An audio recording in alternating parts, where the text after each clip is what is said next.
Okay, so we are live on all streaming sources except for Instagram, and we're gonna click over there. And this one likes to be a little touchy, so bear with us. Cool. Hi, I'm Amanda Marino. This is Levels Without Limits, and I am here with my dear friend and colleague, Brad. Brad, would you like to introduce yourself to everybody? If you're here, please say hello to Brad and I on Facebook, LinkedIn, YouTube, Instagram, all the things. We want to have questions. We want to say hello. So please let us know you're here and give us some love. Great.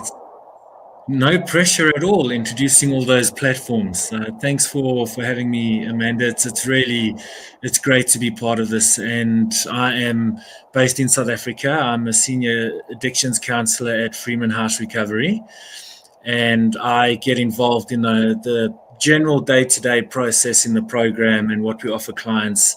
Run groups, run individual sessions, get involved with the family process with our family counsellor, and just partake in our team as a whole and show up in every area as possible. So that's my role summed up in a nutshell, and that's what I do at Freeman House. What brought you to that role? Because I may know, but I'd love for people to understand, like, how did you get, are you from South Africa? Yeah, so I'm born and bred in South Africa. Born and raised? Yes, and do you know what? I was obviously obsessing about this last night. I was lying in bed thinking, what am I going to say? You know, I can talk about addiction and recovery for long periods of time because there's so many avenues to cover and there's so many things to look at. And what got me into this, if I can jump right to the core, I mean, I was in treatment, a number of times myself. And the last time I went into treatment, I just knew that I couldn't continue this anymore. I couldn't continue living the way I was living. I couldn't continue using the way I was using. And I was sitting in a group and I watched this group of counselors make a breakthrough with somebody that was kind of hopeless in a way.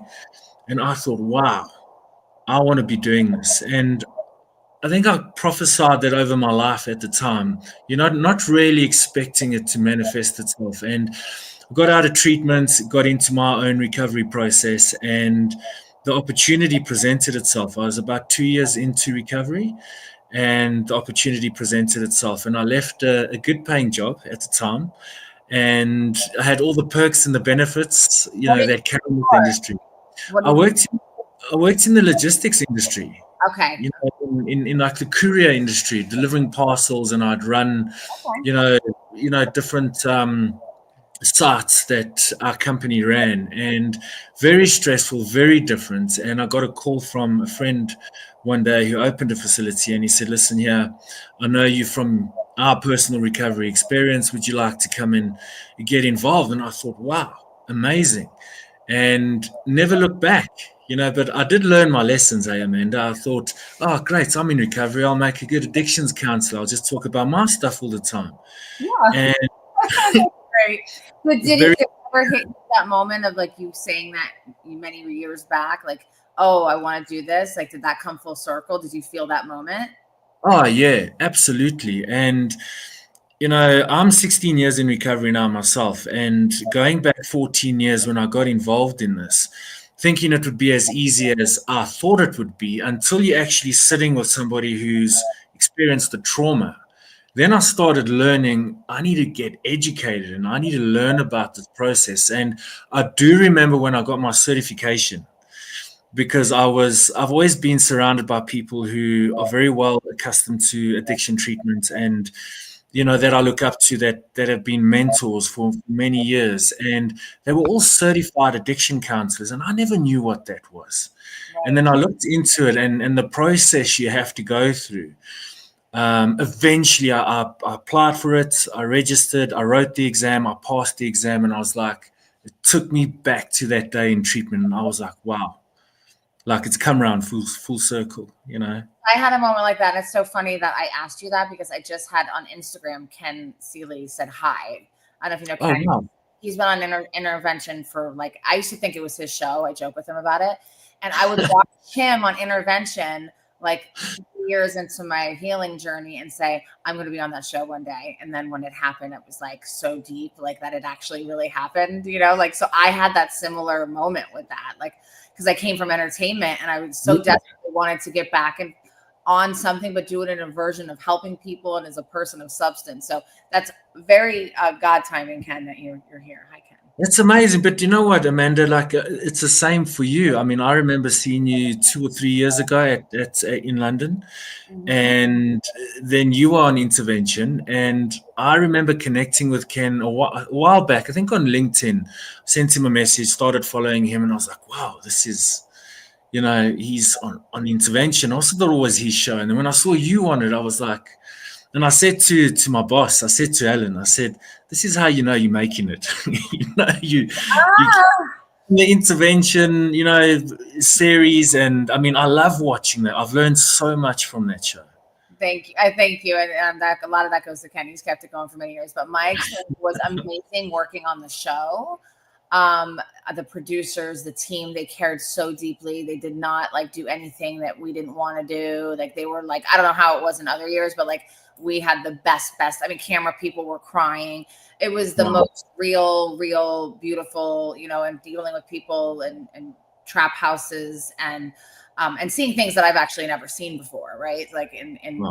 Having to have bodyguards and securities, but some of the backlash that came after it, which my friends like Ken and my friend Michael Gonzalez that used to be on the show, they all warned me, you're going to get some online hate, and that's definitely real. So would I change the experience? No. Would I try to maybe prepare myself a little bit better? Yes. Because there's a lot of people that don't like it and don't understand it and think that intervention is like an ambush, right? And it's not. And we actually got to do invitational model on one of the episodes I did. So we actually got, because it was too dangerous to do the Johnson model because people were violent. So, sure. They're in my day-to-day practice, right? I don't do it. I always like to give some kind of, a heads up like that, so there's a soft opening. So I think that kind of goes into meeting clients where they're at.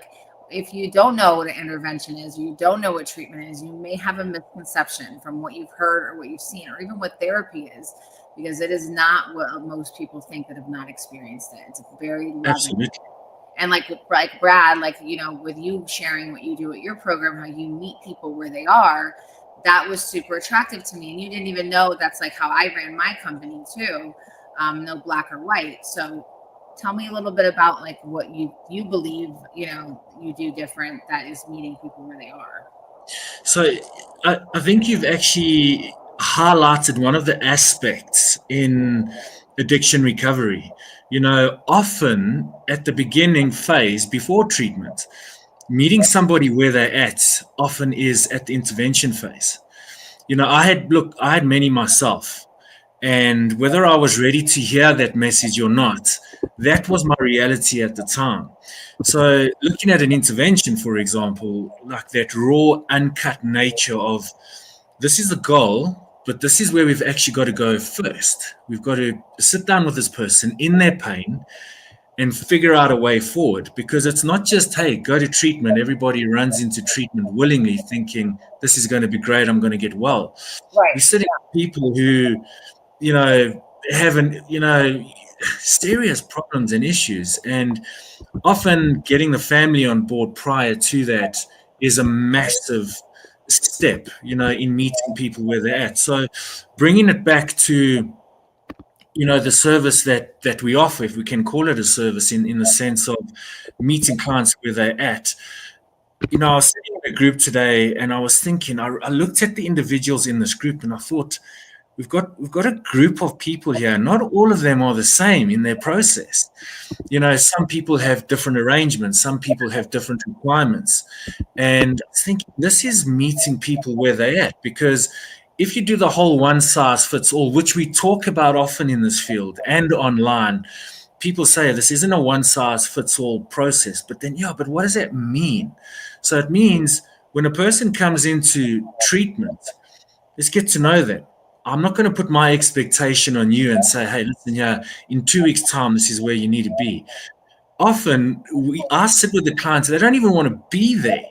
They know that there's chaos in their life, but they can't see where's treatment going to go from here. And Right. I was talking to somebody, that I look up to today, and what was that thing you told me when you trained me all those years ago about treatment? And he said the pre-treatment measures often have no bearing on post-treatment outcome. And I was like, yes, because often people can't see why they need this. Yeah. So seeing the role you play, like, okay, let's go through why you're here. How can we help? What pain are you going through at the moment where I can meet you? And listening, firstly, I think, is meeting a person where they need to be. And walking away from that first session, it's like, this is going to take time. This person needs to firstly land through the detox process. They don't really want to be here. But you know what? I'm going to understand that and just see how I can help break the resistance as much as I can just by being empathetic. Like, I hear you. That's tough. Your family is a big part of the problem as well.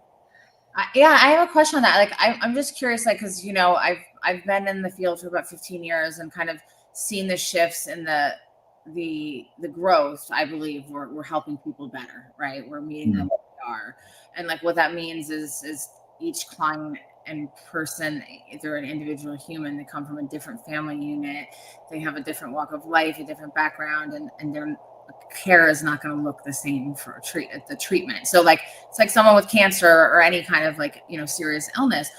I wonder, I'm just like curious, like thought came on why, like what took us so long to actually like embrace that it was okay to try different modalities.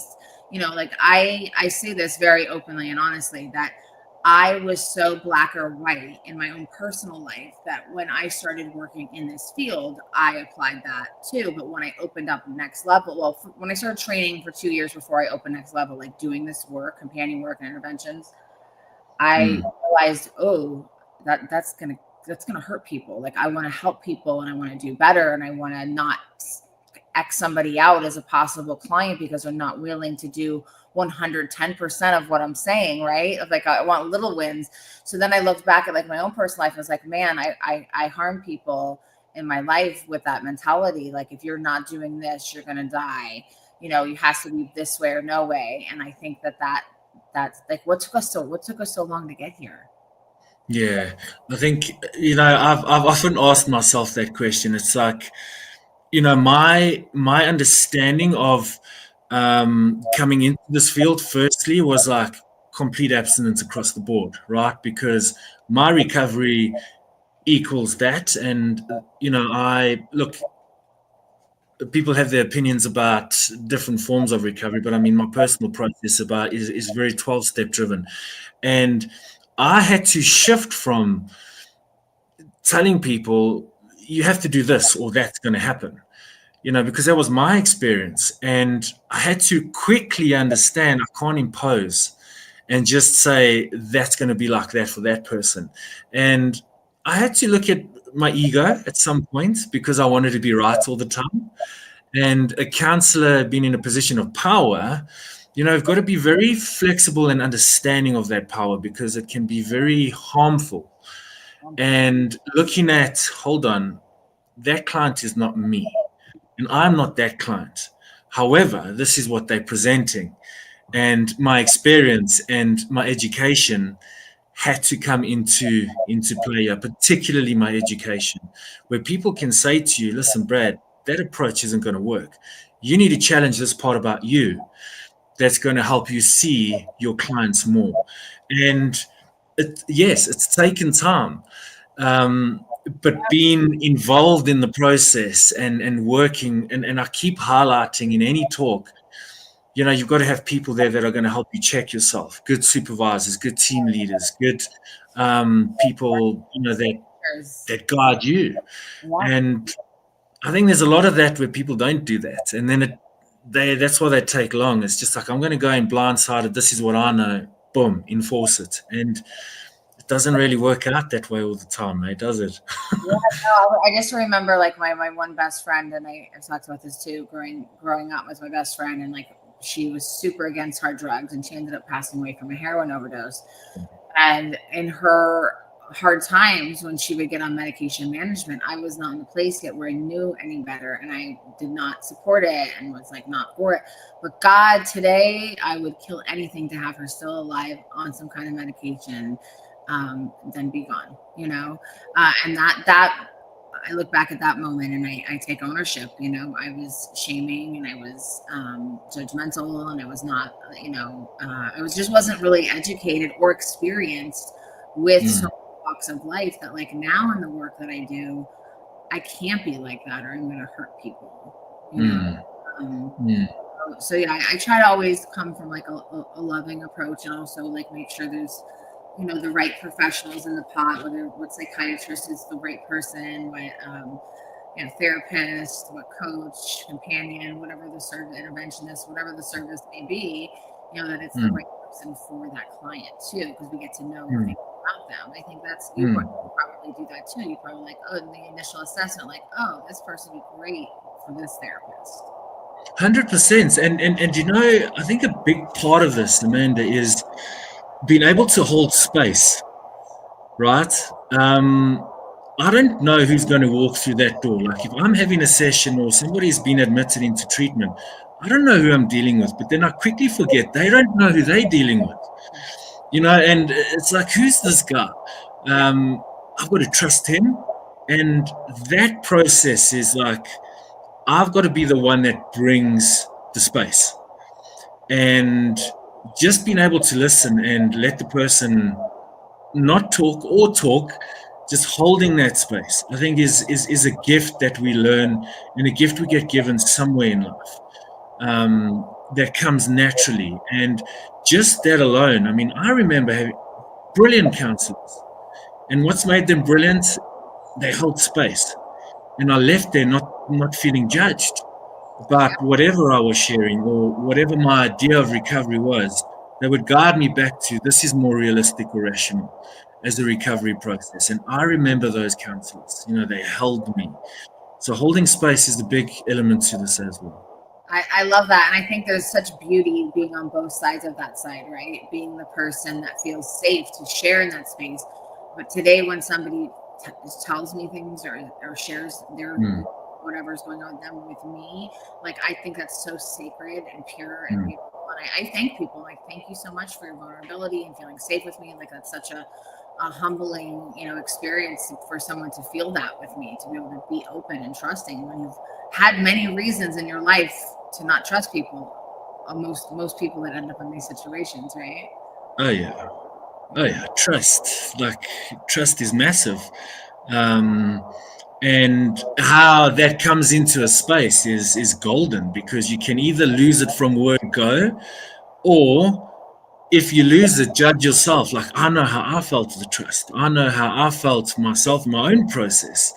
If somebody didn't trust me, or I couldn't trust somebody, it was a massive thing. And in the therapeutic space, to lose that and then try work on it to bring it back is very challenging. So I think the more delicate that process in meeting a person where they're at is, what can I bring and show up here?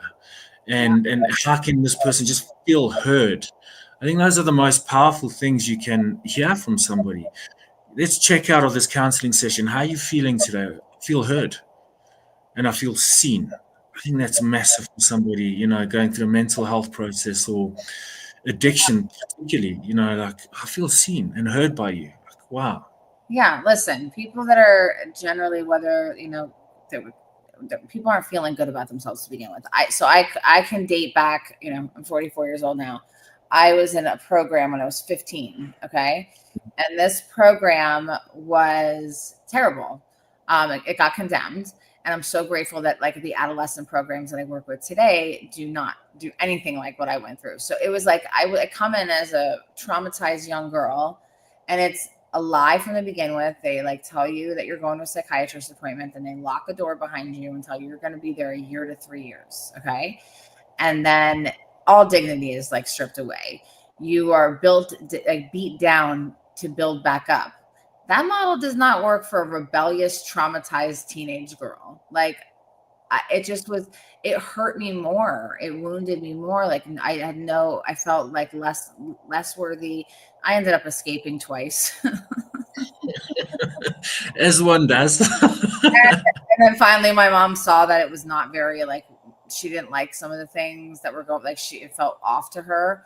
So she kept me home. But I have a number of people in my life today still that went through that whole entire program, and like, staying in other people's houses, and like I had to sleep in someone else's house with a mom and dad in a sexy nightie, so that way I wouldn't run away.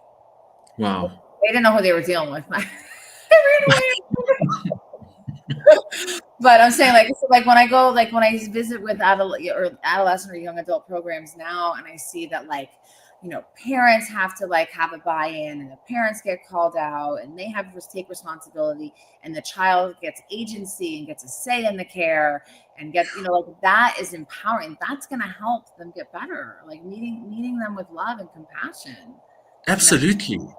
Absolutely. It's like, and I gather those people that you went through those experiences with, you like trauma bond with them somewhere later in life, and I think it's brilliant that you can look at that experience, because adolescence, Amanda, in this process, there's a lot of protection that needs to come in there, and we're going to do this, and this is what we offer, but like you say, it lands up being completely opposite and worse.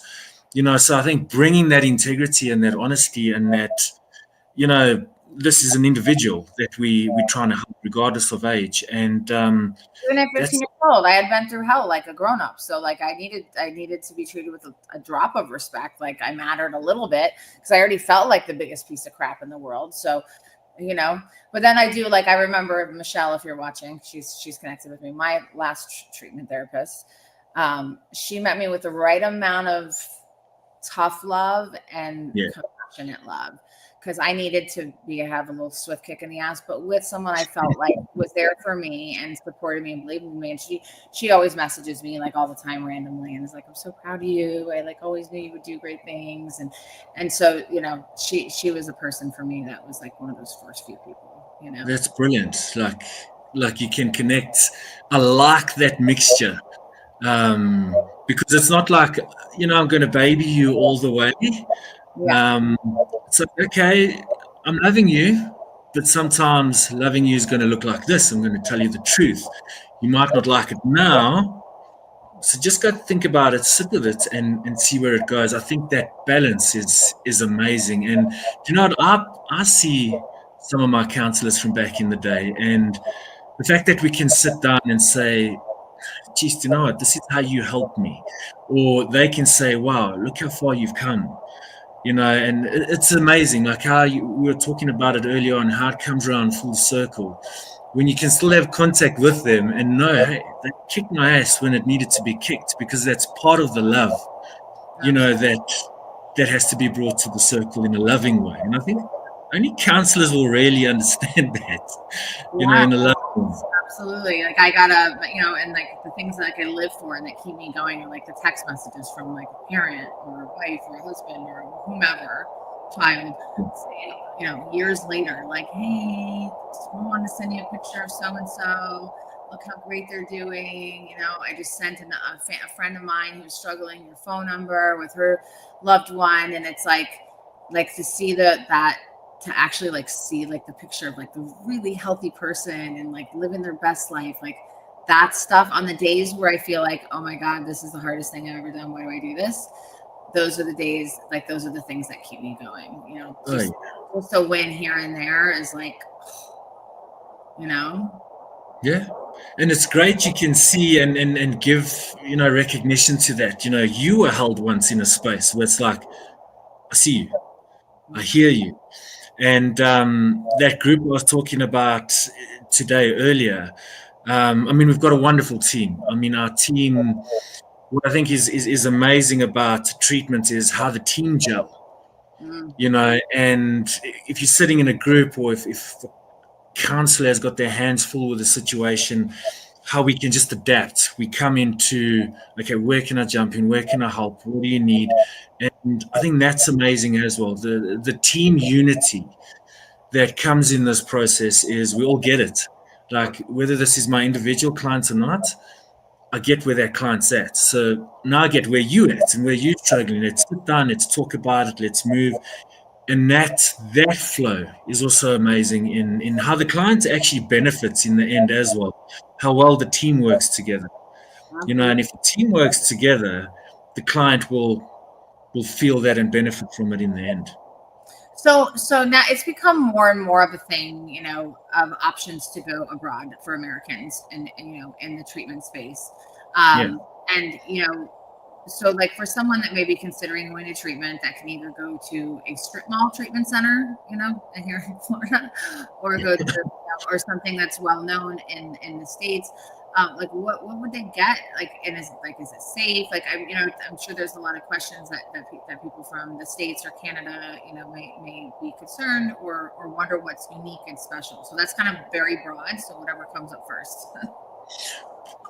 Great question. And when we deal with, their first phone call, for example, Amanda, those questions come up because if you watch a lot of the news, like lately, you will know what's happened in South Africa, and our president was in the United States and how that all played out. And these things can sway people in their decisions on why should I come to South Africa? And, it's very simple. Like what you see is what we get, is what you get. So if you look at our marketing, if you look at our website, that's exactly what you're going to get. But what a client will get is, we stay in touch with the family and the client until they get on their plane. So by the time they land in South Africa, there will be somebody there from WordGo that will fetch you, and we will transport you safely to South Africa. So I suppose you can look at the negatives, like, well, let me research South Africa and crime statistics. I think it's quite normal. You're making a big decision, but we guarantee you your safety. From the time you come into our care, family gets contacted. This and here, Ellen or myself or somebody, has collected your loved one. We let them make a video call, let them be safe and heard. And okay, I'm in the right hands here. I'm going to, be okay. Yeah. To the point where we, get them to treatment, and then, okay, this is going to be your process now. This is how we hand you over. Medical, detox, doctor, counselor assigned, and we keep the family posted from WordGo through our family counselor. This is who I am. This is how we're going to work with you. And we live in a very safe location as well. So even to add to what you said, if someone is uncomfortable or not in a good place to fly, they can have a professional transport fly with them. Yeah. So it can be an added piece to that, not part of your programming, but an added piece that a professional will work with the clinical team and the family and the admissions team and make sure that this travel goes well. So they arrive, they go to medical, they get examined. Like what does it look like? How do they get started? So they come into the facility, depending on their state, really. I mean, and I mean, great point. We do use people that, assist in traveling, a travel companion or travel support. And, they arrive and their bags get taken up to our nursing station. They get landed very nicely in reception. They meet our friendly staff, our friendly receptionist, who, will just make sure that they're feeling okay. She's got a very soft, chilled, loving voice, heavy South African accent, but you feel, okay, I'm in the right place. This person is welcoming me, and we just reassure them.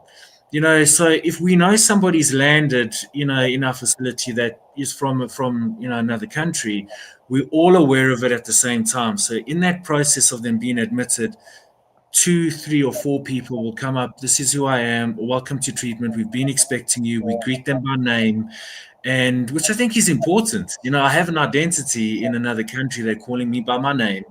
And then we explain. After this, the nurse will come down and collect you, do a medical assessment. The doctor will see you within a couple of hours, and then that process happens. And that will take about a day. Once all of that admin and medical is out the way, then the counselors are aware, their room has been assigned, and the counselor will then go and introduce himself and say, look, this is who I am. I'm going to be working with you. Don't worry about doing anything major in the next 24 hours or 48 hours. You just need to know where the bathroom is. You can smoke or vape over there. And this is where the kitchen and the food is. That's it. And get them interacting with the immediate, environment and their peers, their people that are going to become their peers. Absolutely. And what does it look like as far as like you said, it's safe. So how do we know it's safe? So Harderbeespoort is it's situated outside of Johannesburg. Okay. So it's quite a distance from the international airport. It's about 100 kilometers. It's about an hour's drive, or just over an hour and 10 minutes drive. And the area that it's located in, I mean, I wouldn't say it's a deserted area. I mean, it's a town. I mean, there's nice shopping centers and stuff there, but it's a very small, knitted, community. Like a little more secluded. Yeah. Yeah. And I mean, from a immediate security point of view, I mean, we've obviously got electric fencing. A client's family actually said to me the other day, is this to keep people in or is this to keep people out? So I said, it's just general security. We've got a security company that in the case of an emergency, we push a panic button. Within 5 minutes, we've got security there. And the clients always have staff around them. We've always got staff members, whether it's the 24-hour nursing staff or security guards walking the property with the panic button or whatever it may be. Our neighbors, are very, isolated from us, but, everybody just gets on with what they need to get on with, So we've got everything, from a safety precaution that needs to be met, we offer. I love that. That just definitely would soothe some people's, question. Yeah. Listen, I went to Morocco alone in my 20s, and it was the year after 9/11, and people thought I was crazy. Yeah. But they didn't realize Morocco was a very in the middle country, right? Like very good with America and also Muslim. Yes. So we didn't know anything at that time either, that what was what or why things were going. We were just learning about all that stuff. I've also spent a month alone in Jamaica. I go to Costa Rica alone. So, I mean, I'm pretty brave, but some people, I think stay sheltered because of fear, Sure.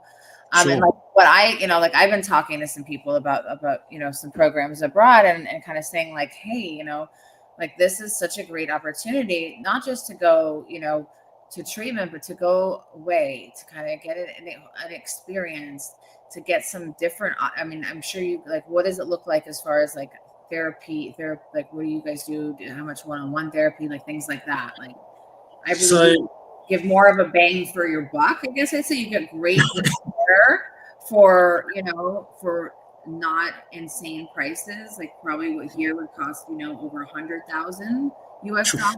You can get there for, significantly less and still have all the luxuries. So I think that's where we're competitive in a way. I mean, people that we've had from the States or from Canada or from the United Kingdom, price-wise, it fits the affordability structure, and you can either pay for a private room or a sharing room. But our standard program is we run from a timetable and a very structured timetable because we do believe in adding the structure to foster a sense of, consistency. And, that starts 6 a.m. Our clients are up training. We've got a personal trainer that comes in 4 times a week. And also meets the client where they're at, because sometimes clients come in with injuries. They can't necessarily do specific training. So they will get a personal training program, that they will get based on where they're at. Or they do the group training, they join the group, and then they eat breakfast. We absolutely are big on them eating all their meals together. So breakfast, lunch, and dinner, they sit together, they eat as a family, and they get 3 groups a day. They get 2 groups in the morning, which range from cognitive behavioral therapy, DBT therapy. We do obviously cover 12-step processes and 12-step groups, because when we do make referrals after treatment, we've got quite a spectrum of what a client has available to them. If they don't want to do 12-step, they get into contact with professionals, where they're from, and I want to do occupational therapy, or I want to see a psychologist or a psychiatrist. We give them quite a like a big range of therapeutic approaches. And in the afternoon, they also get. I'm sorry, I have to laugh because it's usually my house. It's usually my dog, person, or this. One time on a Zoom, I had my son walking in and out, and you guys, like, I'm live. Like, this is so. Listen, this is real life right here. Yeah, it's real life, and it's what we face, and it's what we do. Because it's usually me. So yeah, I think getting back to our offering, we also like to keep our clients very busy, and we've got somebody that comes and does yoga twice a week, yoga nidra. And a lot of people also are like, oh, yoga, this is what I've heard about yoga. But we also teach them how this practice can be beneficial to their recovery. So they will go through yoga process. We've got somebody that comes in and does, whether it's pottery, like our OT today was doing something with our clients where they had to physically make something with their hands. And we just keep them engaged in therapy and connection all day. So they busy from the time they wake up until the afternoon. And then our weekends is where things get quite nice. I mean, we offer our clients safari drives. We've recently had, somebody from the States who got to pet an elephant. I mean, we take them to these places and they see elephants, they see rhinos, they see lions and leopards, and it's a big part of what I feel attracts the international client in how we give them the African experience. So they do get those memories, they get pictures taken with the big five, our wildlife, and it's something that they can really feel that, hey, I was connected. Yeah, I was connected to Africa. Yeah, nature and animals are so healing. And I was thinking of things that are offered as, adventure therapy here in Florida or other places, like what you can offer, like say, I would imagine like this client touches elephant. I'm sure you guys have a group after, and like, what was that experience like? Like, how did that feel? Like, what did, so this is adventure therapy, like on a whole nother level, because you're really getting to be in such a spiritual, beautiful place that many people dream to go in their life. And that, like you say, the conversations they have afterwards, when the counselors get back to group on Monday, we always check in with everybody before a group starts, and they're overwhelmed with joy and gratitude and connection. Like, wow, I actually got to see a lion. It's not on TV anymore. These things actually exist. And they also like, well, we thought you guys rode elephants and, wild animals to work. No, we've actually got, we've got Wi-Fi, we've got cars, we're quite up to date with things. But to experience, wow, like I got to, get close to a lion. And I mean, that's massive. And, their families also enjoy the feedback that they get, that, their loved one is, getting to experience, not just doing the hard work on themselves, but at the same time, it's like, I get to see things that I might not ever see again. And that is just like, it's just so healing, Yeah. I at least maybe not like things that are healing for me, and like as somebody's transitioning to like in that process, right? So say they're like clearing out 2-3 weeks, and say they go out there and their grass is a little greener, and they notice things about the sun or the clouds that they haven't in years. Like those moments are so profound. And for me, like, years into my healing journey, I've seen, like, my dream was to see whales. And so I've seen whales a few times. I cried.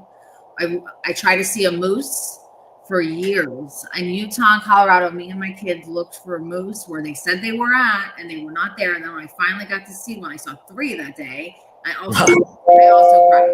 So I have a deep connection to like nature, beach, animals, mountains, like, and I think that like, even if you don't have the deepest connection with nature, it's just this experience can be extremely healing on a whole. Yes, absolutely. And we offer ice bathing, so the clients can do an ice bath, and a lot of them just, and sometimes, somebody who's never done it will sit in an ice bath for 15 minutes because they heard the record is like 12.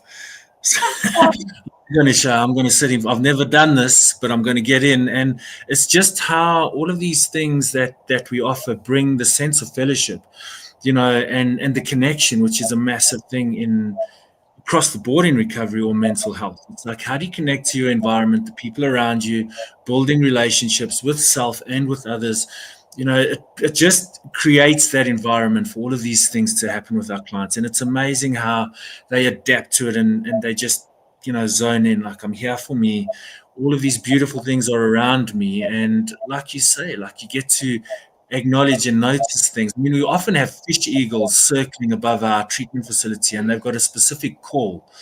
And it's amazing when you explain to a client what it is, and you don't see that every day. The nature part of it is also a massive part that plays in our client's healing. Listen, I was down the street from my house because back when I went, there was like Yellow Pages, and that's. Okay. Did you guys have like a phone book, like where you'd find like a directory? Yeah. So that's how I found mine. Not to like sound too old, but there was like a place I knew in California that was like known for stars, and then like there was like a couple places locally. So I went down the street, and I was able to have like an awakening, a reversion there. But I can't imagine how deep and profound spiritually, whatever you may believe in, and even if you don't believe in anything, that you're going to have this awakening there. Yes.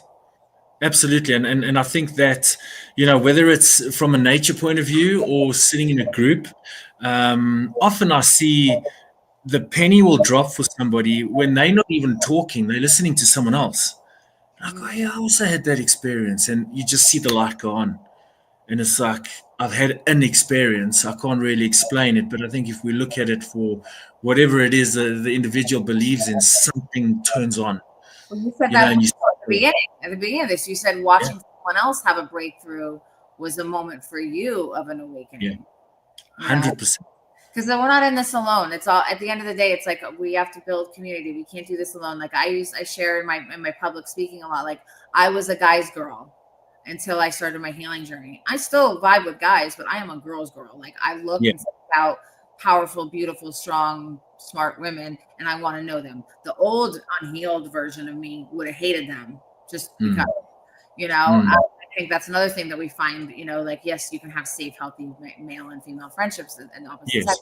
You do generally tend to lean on your men with the men, women with the women for the most part. Yes. And that's a beautiful healing journey in itself. Like if you're somebody who's watching who's like, yeah, I just don't get along with women, or as a guy, I don't get along with guys. That's probably something that's unhealed. Yeah. In 2020. For no reason, you gotta do some work. So you did to mention a little bit on the family program. So how does a family participate? Like they're like in Florida or California or Texas or Canada. How do they participate in their loved one's treatment? So obviously we take time zones into consideration. We do have a standard family support meeting that will run on a Tuesday evening, that will run from 6 p.m. to 7 p.m. However, if family members abroad can't attend at that specific time, our family therapist will then arrange a time where she can then set aside and say, look, on Wednesday morning or Wednesday afternoon at this time, would you be able, to attend an individual session with me? And we'll work something out that meets the needs of the family, because sometimes they can't attend at that time.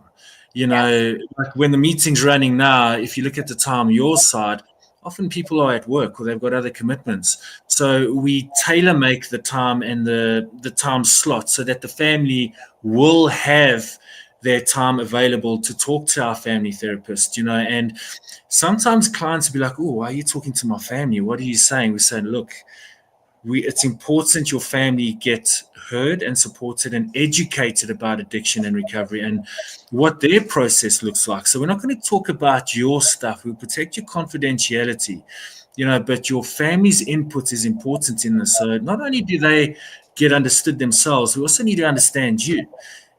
What does your family system look like? And sometimes families they don't want anything to do with it, because that's the point they're at.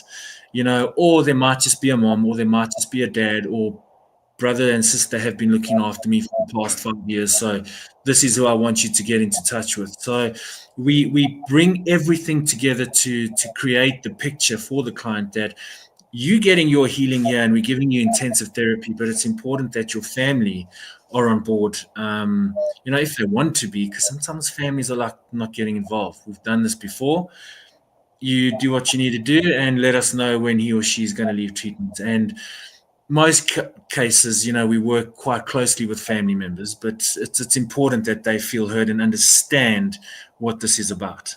I would assume too, because you're getting people from all around the world, that culturally too, that plays, cultural appropriateness of different family dynamics is probably, again, meeting clients where they are, right? If we're dealing with people from all different cultures and all different walks of life and all different countries, you need to be able to understand that family dynamic, So, yeah, that's great. And then you guys follow up with clients when they leave, like aftercare, alumni. What does that look like? Yeah, so what we strongly suggest to our clients is, when they form a relationship with their individual counselor, we say, why don't you continue this relationship when you get back to the States? So that might look like for the next 3 months or the next 6 weeks, twice a week, we're going to have individual check-ins, which I think is important, just to say, look, when you're in treatment, remember when you got stuck here? We said we're going to revisit this when you leave treatment. So we're at that point now. So let's try get you to the next level. So individual counseling is something we strongly recommend.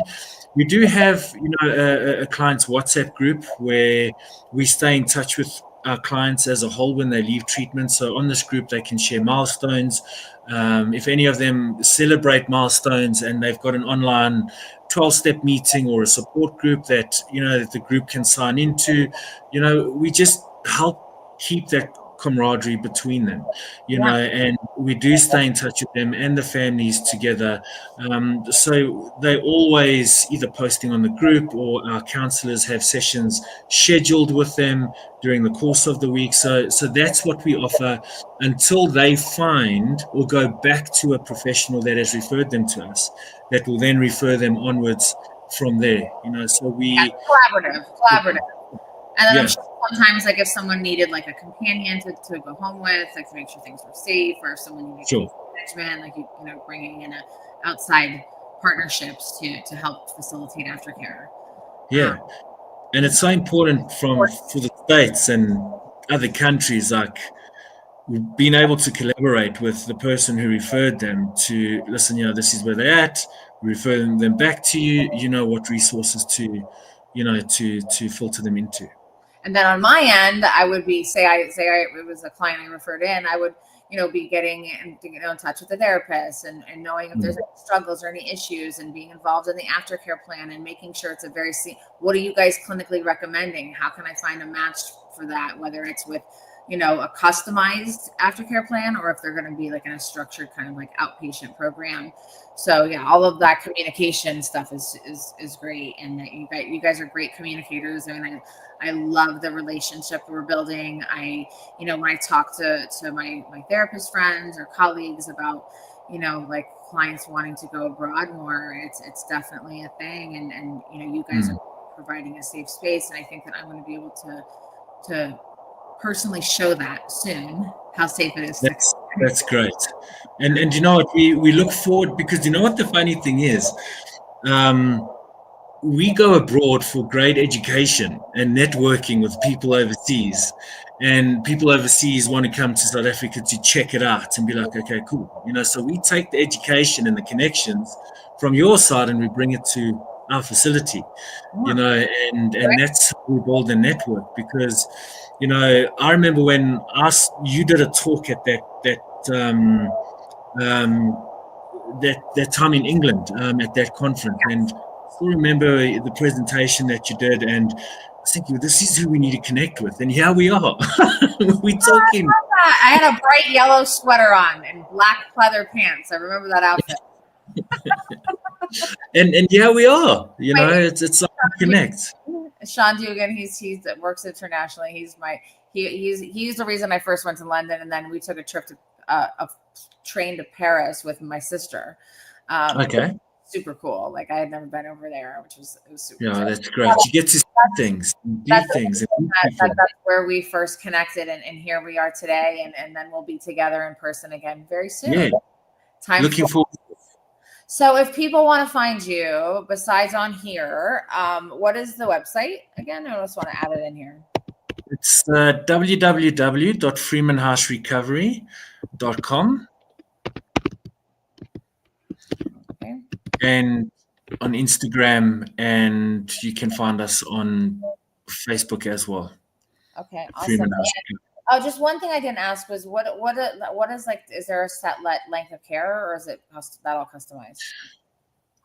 Well, this is a conversation we have with people throughout the process. So often people come in and they tell us only doing 28 days. Okay. And we're like, let's just check where you're at in 2 weeks' time, revisit that. And often when people come in saying, this is how long I'm going to stay, the process of counseling, serves as an intervention as they progress themselves and their relationship with their counselors, unfold. And then they say, I actually need to be here longer. So we actually do recommend nothing less than 3 months. Often that doesn't happen, and people will just come for 28 days to 35 days, and with a structured exit plan, they will then leave, into that process. A lot of our clients do stay for 3 months because they know, to complete the fullness of our program, to do it thoroughly, we recommend nothing less than 90 days. So people have stayed longer because they've completed the program and they said, listen, I actually want to stay another month. We want to, just make sure we're solidifying our process, and we allow them more freedom, whether it's to their devices or if they need to follow up on emails because they've got job interviews lined up when they leave, and they can get an idea of what that looks like. So we do offer longer, but we recommend 90 days as a standard. Oh, I do have a question before. Okay.